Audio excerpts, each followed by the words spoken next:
Mickey Mouse, Shrek, and Che Guevara are not the kinds of traditional icons that come to mind when talking about Tibetan art, where images and iconography are used to invoke religious and spiritual meaning.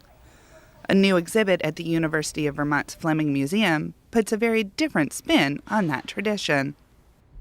It shows the evolution, the traditions that continue, as well as the really radical and fast evolution that's happened within contemporary Tibetan art. Janie Cohen is the director of the Fleming Museum. She jumped at the opportunity to show this rarely seen work, which consists of paintings, photographs, sculpture, and videos by over 24 artists. This was curated by a woman named Rachel Pereira Weingeist from the private collection of Shelley and Donald Rubin in New York. And it's really unusual work that's just not seen. The show is called Anonymous and came about when Weingeist invited Tibetan artists from around the world to submit their work unsigned, with the idea that remaining nameless would free them to explore topics they normally would or could not.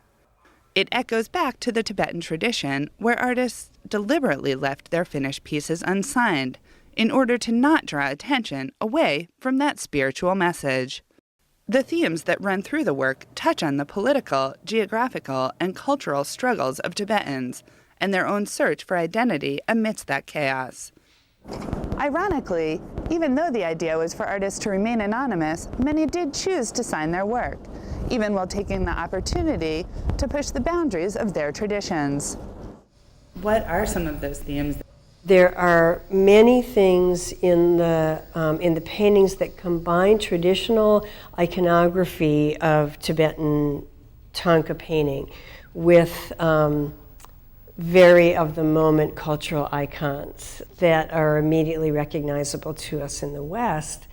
But it's this meeting, and it's not necessarily a clash.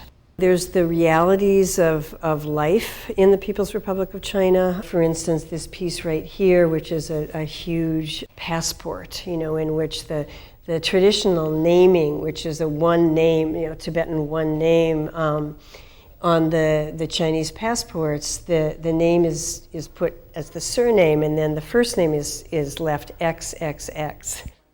The Fleming has shown traditional Tibetan art in the past, with a show in 2006 that featured common references and icons, such as these paintings.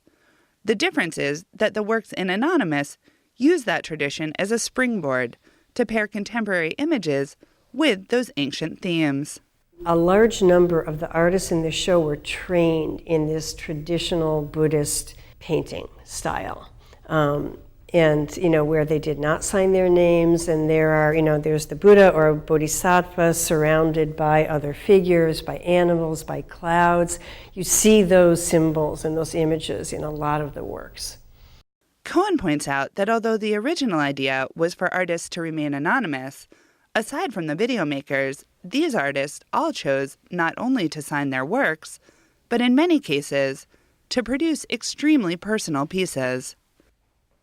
This one speaks to one of the issues that runs through the exhibition, which is loss, a sense of loss. And so you have monk's robes, the gorgeous red and gold fabric, seated on sand in these frames with Tibetan scripture, Chinese currency, and brass butter lamps. There's this sense of presence and absence at the same time. With its brightly colored pieces and sharp insights, Anonymous at the Fleming Museum challenges the viewer to rethink the intersection of traditional and modern, both in art and in life. In Burlington, I'm Rebecca Gollin with Across the Fence.